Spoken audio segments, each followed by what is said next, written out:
Hello. How are you? I'm good. I'm good. Back again. I've already done a live today, so this is my second one. Lots of good stuff to share. It's perfect. Yes, yes. Thank you for agreeing to join me in this, Danielle. Oh, absolutely. I always love talking with you, Lavinia. Yeah. And well, the purpose for our meeting today, so to speak, is that I want to share more of what I couldn't share 4 years ago in this way. And which is the energy that we have as ASEA ambassadors. Well, I like to call it ambassadors rather than associates. But I truly believe, because with ASEA started my own developing and healing journey, so to speak. I wouldn't even be here, honestly, if I didn't join ASEA like 4 years ago, and seeing all of you, joining all of you over the Zooms and all of that. And I'd like to bring this energy to to everyone through this. And there's no better person than you, actually. Well, This it's a way. beautiful intention. I love it. Yeah. And well, I'd like to talk today about we are both sciencey people and also spiritual ones, but we started as sciencey people. And well, this is like very unconventional, this type of business, promoting, because in the end it's we are promoting. And how come? How have we come here? Well, I Yeah. know my story, I know your story. I'd like to share like together this. Yeah. It's so funny. Like, if you were to ask me, I don't know, like when I was a teenager and what I wanted to do, I've always been curious about the body. So like, I have always been curious about how things work, why things work the way that they do. Like, people have described me as like a little puppy. Like, I'm just like, oh, what's this? And what's this? And what's that? Like, I just absolutely love to discover things. And so I think that sort of runs in the background of just how I operate. And I always also am seeking, like I've always been seeking something bigger. I think that's where spirituality sort of came into my life, because I've asked the bigger questions of like, well, why am I here? And what's the purpose of all of this? And, what am I meant to spend my time doing while I'm on this planet? And that the questions that you ask will result in the life that you live. I always, one of my mentors said to me one time, Danielle, yep, the quality of your questions will reflect the quality of your business and your life. And I thought, it's very true. And I've always asked bigger questions. So I think that sort of, because that's been running in my background, Lavinia, it has led me down certain paths. Like, I went to school, I'm here in the United States. So I went to school at the University of Virginia, which is, it's like a top public school here in the US. And I was wanting to study biology because originally I wanted to go to medical school. So not unlike you, which I think is why we resonate so much. I was like, yeah, I want to be able to help people. I think that was sort of it. It was like, well, I'm fascinated by the body. Like, it's incredible how it can heal itself. Like, I want to learn more about it. And I want to help people, like, retain their health. And then I got to school and it was like the organic chemistry and this class and that class. And I was like, why do I want to be in school for like the next decade? I think I'm a little burned out on that. Yeah. And, but I had already taken so many courses, right, in like the sciences, that I just said, well, I'm going to go for a degree in biology. And then I like took a minor in environmental sciences. So that was kind of my background. And I left school. I was planning to go to graduate school, but I took like a little bit of gap time. And I did a program called Teach for America, which it just puts you in a low income area somewhere in the United States. It's either rural or urban, and you go and you teach. And you give 2 years. And I thought, that's like a nice thing to do. I've always loved teaching. Like, there was something like I saw like a flyer on our campus. I always remember that. And talking about like Teach for America was coming and people were going to be talking about it. And so I went to the auditorium that evening, just like by myself. And I sat kind of towards the back and I got goosebumps, like head to toe. And it was like such a clear yes. I wasn't so spiritual at this point. I didn't understand my intuition. Like, none of that was sort of on the radar, but I just knew like, this is what I'm supposed to do. And it's very competitive. I think like 40,000 people applied like my year, and a very small percentage of those people get in, but I got in and I got placed in Denver, Colorado. And I was like living the best life. teaching, and I really enjoyed it. And I thought, you know what, I actually had wanted to stay on for a third year of teaching, but my life took just a 180. I was in a bad car accident and lost my health, and that opened up this whole other journey, which has led me kind of to where I am now. And it's fascinating because, you know, I think, well, having lost my health, I lost everything. Like I lost my ability to work because I had a brain injury. So I couldn't drive. I couldn't focus. I couldn't handle light noise. I mean, I couldn't do much of anything. I was basically in a dark room. And so I lost my income. And that I'll come back to, because that was like losing your health is one thing, but losing your independence and your ability, like my whole life, it's always like I've been able to create and to do. And so I started working as soon as I was able to work. You know, I was babysitting. And then once I was legally allowed to work, I got a job. Like I bought my first car. Like I've always just been like a doer. And all of a sudden, like I couldn't. And I was stuck in bed for, you know, over a year, about 2 years, that I was really very sick. And when you're alone with yourself for that long, talk about questions that you ask. I started to really reflect a lot more on life. And I ultimately, this is where my spirituality came in, and I started to be just more connected, realizing like, hey, there's a bigger purpose to all of this. Like I'm running around trying to produce in this world, but there's like a way bigger reason that my soul is here and the journey that I'm on. And I started to really get to know myself, which cleared out anxiety, depression, like confidence issues I used to have. It was just a very introspective time, and changed me forever, you know, kind of changed me to my core. So a little bit of my background. And then, you know, Asea's sort of entry point was because of my health. So I originally looked at Asea because I was struggling with my health. Doctors had kind of, the medical community basically looked at me, and they said to me, what we can really do for your condition, it's just your new normal, and you need to adjust your life around it. And I was like, well, the heck with that. Like, there's no way. And I found Asea through an acupuncturist. It just kind of, that's like a whole other story, but started using it, totally skeptical, thinking it was a waste of money, a waste of time. I hadn't learned about it in my biology classes. So I was like, wow, it's not legit. None of us do. And it turns out it is real, very real. And it's like groundbreaking, and it changed my life. So within like 3 months, I started to regain like the ability to concentrate. I started to not have the pounding in my head. I started to have energy again, like just to have hope again. Like my personality came back. I was happy again. Like it was unbelievable. But I had asked myself a really big question, which was like, okay, what do you want to do with your life? I felt like I got a second lease on life. And I don't think a lot of people in their 20s stop and, you know, consider how fragile life is. But I couldn't unknow it. It was like, well, tomorrow's not guaranteed, period, full stop. Like I was doing nothing wrong. I was hit by a drunk driver at 7 a.m. Like it should have happened, but it did happen. And anything could happen to any of us at any point. And so I just went, all right, well, what do I want to spend my time doing? And I had spent like 2 years on the sidelines of life, which was a very weird place for me to be, right? Because usually I was competing and I was winning and I was like doing everything in life. And to be on the sidelines was a wild experience because I was watching my friends like go on to medical school. Several of them did. I watched some of my friends go on to Yale, to Harvard, to business school. Like I had friends that were incredibly intelligent. And I'm just watching. And then I was watching my other friends that sort of went the career path, didn't go on to graduate school, but they were, you know, doing well in their careers. And they were all miserable.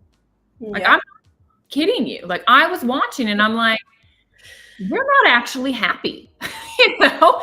And they're having to juggle, like, oh, I only have this much time off. Well, who am I going to see? Or I want to travel, or I want to do this, or I want to do that. And I was like, what are they living for? You know? And it was like a very clear, like, well, they're living for what society is telling them they should be doing.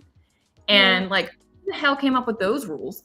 And, you know, like it's no way to live. It's just no way to live. And I thought, you know, I would be going back to graduate school or like, you know, getting a job. And I remember friends of mine saying like, oh, now that you're better, like, you know, get back on the wagon, right? Like you got to apply to graduate school, like let's go. And I was like, I don't fit in that world anymore. Like I'm not going back. Yeah. I can relate to that. Yeah. Well, share yours, because it's like you too. It's like you were on this track, and then all of a sudden, you just like wake up one day. You know, for me, it was an accident. For you more of like a realization where you're like, well, this isn't for me. Like, there's got to be more. Yeah, actually, I think I kind of knew it even before going to med school, because here comes in mind the spirituality and stuff like that. I've always been spiritual, but that stuff was very brought down in me, like it wasn't nurtured. So I was a doer, but because the people around me told me that I could do, that I should do, that I'm the good girl who achieves a lot. So that's how I got to med school. And don't get me wrong, I want to help people. It's in my nature. I've just realized, I think it was last week or 2 weeks before that, I believe that I'm getting close to my purpose, which is holding the space, which is actually what I talked about today in the life before, holding the space, recognizing others, seeing others, and allowing them to flourish, to nurture, to support. And well, I don't think med school teaches you how to hold that space for people. And this is what I've realized now. Back then, it was a struggle. Like the first 2 years in Romania, you just do 6 years of it's 6 years of medical school, and that's it. There's no pre-med or college. There should be, actually, so people would get would get a better thinking. But once you get in, like, you need to finish those 6 years, and the first 2 years are preclinical, like basic sciences, and you don't do rotations. You don't go in the hospital. Oh, I think I lost you. Danielle froze a bit.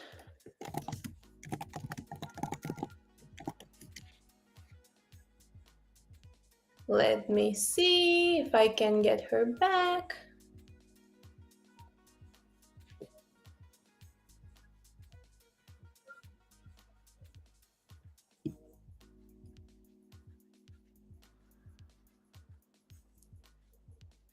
Well, we lost Danielle a bit. It's okay. I think she'll come back. Oh, there we go. What happened? I think it froze for a bit. It's like connection lost, reconnecting. There you go with live video. I don't know what happened. Okay.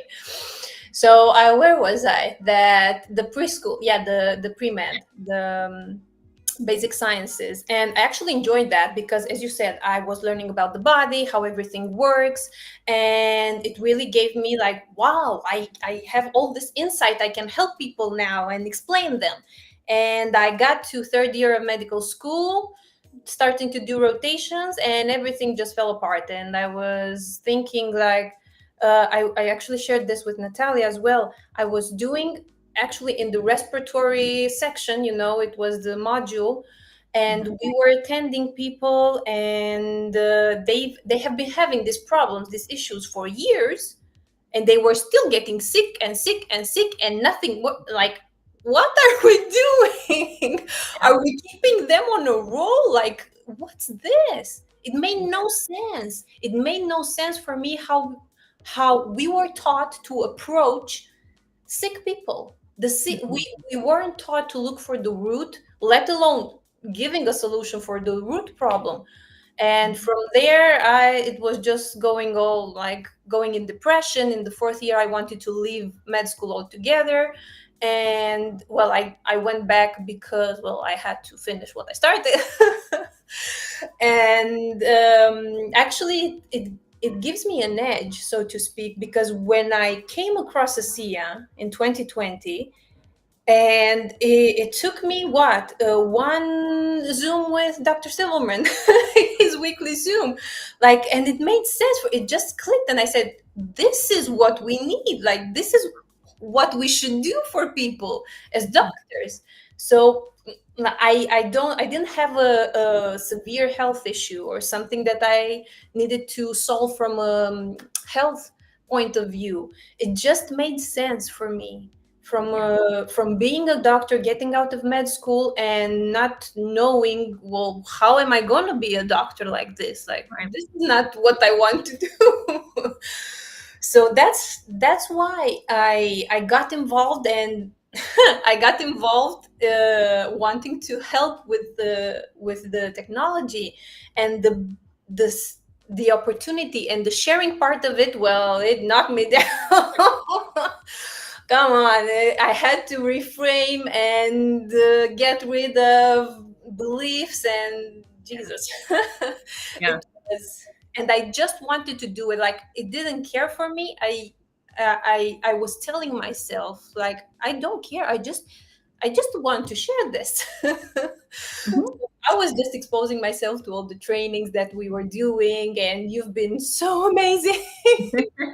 Been holding the space, actually, and you still hold it for all of us, and for that I'm really grateful, because I can be here now. Mhm. To Seeing your growth has been amazing. I think, if someone's not going to go like a traditional route, I think there's like this freeze of like, well, what do I do and what can I do? Yeah. And, there's so many different side hustles and stuff happening in this day and age with the internet and social media and blah, blah, blah. But what I love about network marketing, which Asea, right, is being brought to the Yeah. world through word of mouth. They will not do it any other way. So it's like, love it or hate it. This is the model. And I didn't have a good view of network marketing, I'll say, like, because my mom, when I was trying to figure out what I want to do next, my mom was like, Asea, like, you should do Asea, you should share Asea. I'm like, network marketing is sleazy. I don't want to be involved with that. Like, no, thank you. And she's like, what is that based on? Like, what is that based on? And I'm like society, like, ask anybody on the street, they'll tell you. And she's like, and what is their opinion based on? And I'm like, I don't know. It's just like a known fact. And she's like, no, it's not. Like, go for yourself. Go meet these people and go meet the people that are involved with the company. And so I did. Like, to her credit, she really pushed me. And this was the second time in my life I've had goosebumps all over. I sat in the room and I listened to Tyler Norton, the founder of Asea, speak for 8 hours. He spoke 8 hours. And each hour was on a piece of their ethos, which I didn't even know what the hell that word meant before I showed up there. Me neither. And it turns out it's everything. I mean, that's the spiritual side of business. It's like the soul of a corporation. And he was explaining what the soul of Asea was, like who Asea was at its core. And I had goosebumps the whole time. And I was like, this is where I'm supposed to be. And I'm like, Mom, is this real? And she's like, I've been trying to tell you. I'm trying to tell you. And so then I said, well, all these people in the room, I need to know if it's real. Is it just him saying that? Or like, do these people really mean it? Do they really mean that they want to serve the other person in front of them? Do they really mean that they're serving purpose over their own ego? Do they really mean that they're putting people above their own financial situation? Like, are they really balanced? Is it actually spiritually led? Mm-hmm. And I started talking with people, tears in their eyes, telling me their stories. And it was like, I'm home. And I think when people are looking for alternative routes, it is so nice to have community, because so many times in business or as an entrepreneur, if you're stepping out on your own, you're by yourself, and it's very difficult to navigate. Like, it's like you have to unlearn a lot, because now you're not going to be an employee. So no one's checking on you. No one's making sure you're doing what you're supposed to do. You have to manage yourself. You have to lead yourself. And so many of us are not conditioned that way, because in schooling, we are conditioned, listen to the teacher, do what they say, da, da, da, da, da. And so you have to uncondition yourself. You're literally liberating yourself. Let me tell you that. You are freeing yourself. But it's like a, caterpillar has to break down before it becomes a butterfly. Like, there is like a lot that you have to let go of. Limitations, self-limiting beliefs, your belief about money, your belief about your own ability to succeed. Like, there's so much.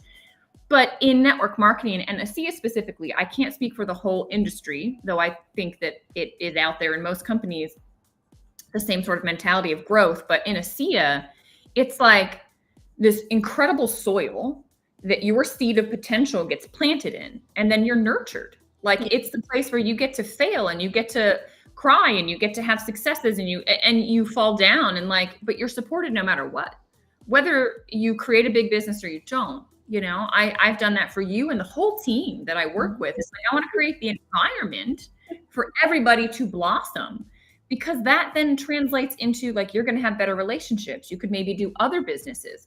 Like, you're going to have the confidence to go out and tackle life, and you're going to be lit up. And like, I want to live in a world where people are lit up. That's Yeah. what I want, And it's like, I think this business model, being part of Asea, turns the light on for people. It creates the environment, because if you're not around the right environment, you will get shut down like again and again and again and again. It takes a lot to keep coming out. But if you get around the right environment, it's like, it's just beautiful what can unfold. Yeah. That's what I love the most. Like, I've been on the sidelines for the last years because I needed to unlearn some more stuff, but I didn't want to step back. I didn't want to step out of it. I was just looking through all the messages in WhatsApp, all the announcements, and Dr. Silverman is always there with with the flyers and stuff like that. Like, I could do the card that you told me, and didn't have to question you, because I've always been like plugged in but not there, and that is really nice, because as you said, there's no one looking over your shoulder. Like, you want to run, I'm going to run with you. You want to stay, well, the space is there, it's safe, and if you want to catch up, you'll just catch up. I'll come back for you again. So it's so beautiful. You don't have that, like, you actually, maybe you don't have that in a family, No, you don't have that kind of support in your own family sometimes. I often say, like, Asea, like, is my family. Like, I call it my Asea family. Like, today's the 4th of July. I'm going over to my Asea family's house to hang out with them. I feel like I have tons of aunts and uncles and like people that genuinely care. Like, like, as an example, and it's not just people on the team, it's cross-line, which is a term in network marketing, but it's like people that are not involved with your business specifically, and the corporate staff. Like, I just went to Jackie Wexler, now Jackie Martinez, her wedding. I got to know her through Asea. I've known her for 5-6 years now. She just got married. She met her husband through networking, trying to grow her business. He's another entrepreneur. So, like, Asea brought her that relationship. They just had a baby, actually. But her wedding last fall, I sat next to the CEO of Asea and his wife. He came to her wedding and he looked at me and he said, "Whenever you get married, Danielle, I'll be there." like, we're family. And they like genuinely mean it. It's not just lip service. It's like he took time out of his schedule for him and his wife to travel to another state to be there. And I see it again and again, this like this support that, I don't know, I never expected anything like it. My own family has been supportive. Some others have told me, like, get a real job, get serious. Like, what are you doing? And I'm like, just watch me. Yeah. I live the dream. Yeah. That's what I'm doing. In a decade, and you'll see who's happy. And it's been amazing. Like, it's been amazing to be a part of this. Like, not just be, just integrated, and because of all the realizations that I've had this year, the past months, I've just noticed that I've just let the information and all of the community, because I didn't step out of it, I've just let it be there for me, as I was healing some parts of me that were preventing me from coming live and talking about the Asea business. So that's something that you don't find. Actually, no. I don't think you find it in. Well, or you have to pay a lot of money for it. Or right? There's many coaches and whatever, but you're paying thousands and thousands of dollars to be in this environment, to be coached. And I'm like, my community and environment comes for free. My coaching is free. Like, that's part of what is beautiful about the network marketing space, about Asea, is like, well, I'm incentivized to help you grow and win. Yeah. And if I can help you to grow and to win, you're going to succeed. And then I'm going to succeed. Like, I can't go to the top, quote unquote, by myself. Like, I have to do it with people. And so it's like totally an inverse of the corporate setting where we're kind of in competition, and, I don't necessarily want you to succeed because I want the next promotion. Yeah. And so there's this tension, and it's not here. Like, I would love the day that your business is larger than my business. Like, that's the goal. Right? Is say, okay, let me collapse time for you. Let me teach you the lessons that I already learned. so you can run here. But the truth of the matter is the first person you got to lead is you. And most people aren't willing to do that. But to me, it's like, this is the spiritual playground. I mean, this is why we're here. We're here to develop as people, as souls on our journey, to learn what we're capable of, to see our strengths. And you got to get in the right environment to do that. And here you earn money as you develop. That's true. Like you don't have to pay somebody to develop. You're getting paid as you develop. It's just like, it just makes sense. It's what everyone's looking for. It's just that people have been conditioned, blinded, and whatever. We could get into like why and who and whatever's going on, but I don't like to focus on that. It's just like, wake up. I just hope that you got to wake up. You got to ask better questions. You got to look. Like Lavinia is full of joy and happy. Why? Like, what is she doing? If you want some of that, join her. She'll show you, like I've had people watch me for years and they're finally like, just, what are you doing? Like, I don't understand, and I've had some of my friends that went to those schools that are doing, the thing that they were supposed to do. Right? They're like, do you think I could step out like you have? And I'm like, you could, but you're going to have to let go of a lot.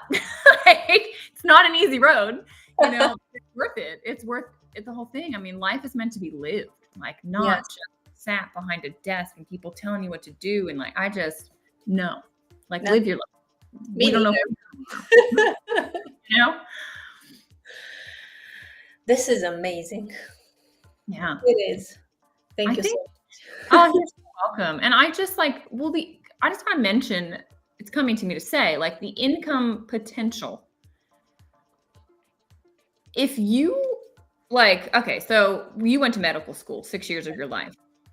If someone were to dedicate half of that amount of time, right? 3 years of their life, not even, really understanding a business model like network marketing and getting good at the skills of connecting with people, sharing something that's incredible with them, following up with them, helping them get started on the products, helping encourage other people to step out on their own and maybe start a side business. You can get good at those skills. Like, your earning potential is far beyond anything that you can imagine right now. Like, I know people that took their annual income at a great job and made it a monthly income. Yeah. Like, it's like your head can't go there, So people are like, no, it's not true. It is freaking true. It's true. Yes. And it's just, most people fail. Most people fail at network marketing. And I don't sugarcoat that. Most people fail at it because they're not willing to put in the personal development work. But the truth of the matter is, you were here to do so much more. And once you start to tap in and you get a sense of your fire and your potential, it's like, it's all you want is for more of that to come out. It's why you've been here. Like, you're just like, I just want to keep working on myself. And boom, look at you. Like, I've watched you evolve over the last, 4 years that I've known you. Like, and it's been the biggest pleasure. Like, it is amazing to witness. And I want everyone to get that light switched on and to know, like, oh, I can. And now from here, I'm like time's passing anyway. 10 years, like, where's your business going to be? What are you going to be like if you keep doing this? Like, holy moly, world, watch out. Watch out. Yeah. Well, I'm putting the intention into that. That's why we're here today. Exactly. And it's through helping others, right? So it's like, guys, anyone listening, if you want some of this, you need this energy, you want to be in this environment, like, reach out. This is why we're here. Exactly. A conversation doesn't hurt. Like, open the door, walk into the room. You can stay or you can go. Like, no one's holding you hostage. Don't bite, not even through a camera. Just check it out. See what your options are. Ask the right questions and don't just assume based on what someone's told you or whatever. Like, you got to question your reality sometimes. I think a lot of people are waking up to that right now. There's a lot. Yeah, that's true. And I think it's necessary. It is. And we're here to welcome them. Whoever wants to join us. Well, this has been a delight. Thank you so much. Thank you for having me on. I look forward to doing more and more of these with you. Yes. And we'll be having some more of this over the next weeks. So stay tuned. Thank you again, Danielle, and see you soon. Of course. Bye, everybody. Bye.